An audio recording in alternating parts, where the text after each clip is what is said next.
My name's Erin O'Toole. I'm the Member of Parliament for Durham. I was elected in 2012 for the first time and re-elected in 2015. It's a real honor for me to be Member of Parliament for my hometown, so I grew up here in Bowmanville. And before I ran for public office, I was very involved as a volunteer locally in a whole range of projects.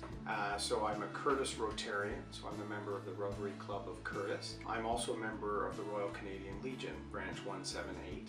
I served in the military for 12 years, and it was important for me to join the Legion. I've helped with Remembrance Day activities and a number of events at the Legion.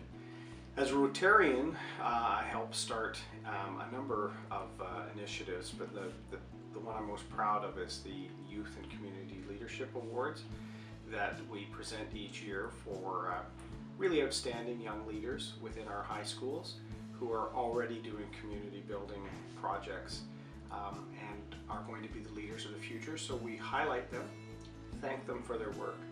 I've also been involved with Valleys 2000 on the construction of the fish bypass channel on Bowmanville Creek. That was a very fun initiative that a number of high school friends from Bowmanville organized a gala dinner called A River Runs Through Us, and a grant application to the community fund from Molson Coors.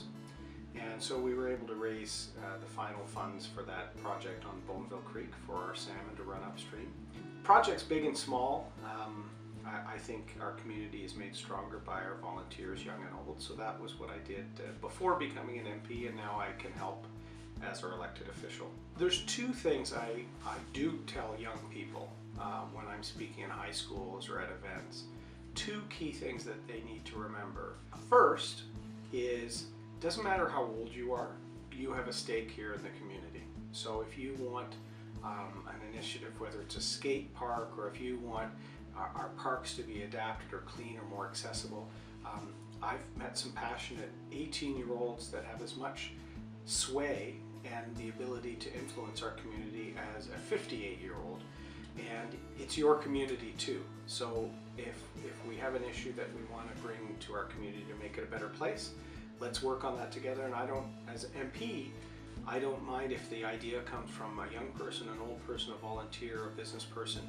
If it's good for the community, let's do it. So first off, young people, this is your community, make it better. The second thing to keep in mind is in a few years, you'll be in the workforce trying to get that first elusive job after college or university or some apprenticeship or what have you.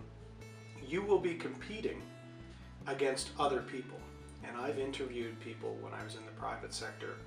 Often your volunteer time and your leadership is a way to distinguish yourself from the dozens or even hundreds of other applications where people will have an education and some limited work experience.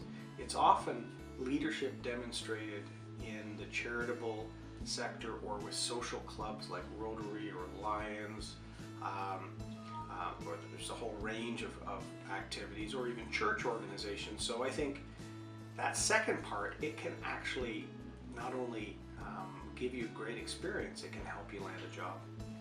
I believe in the old expression, if you want something done, give it to a busy person. The more you take on, whether it's school, activities, volunteerism, working in your church, all of these things, the more you do, the more you have to manage your time effectively. The more you have to have a schedule, the more you have to rigidly balance things by scheduling and planning. And so time management skills, all these things, I learned a little bit in the military how to do that, but busy people have to do that on a daily basis.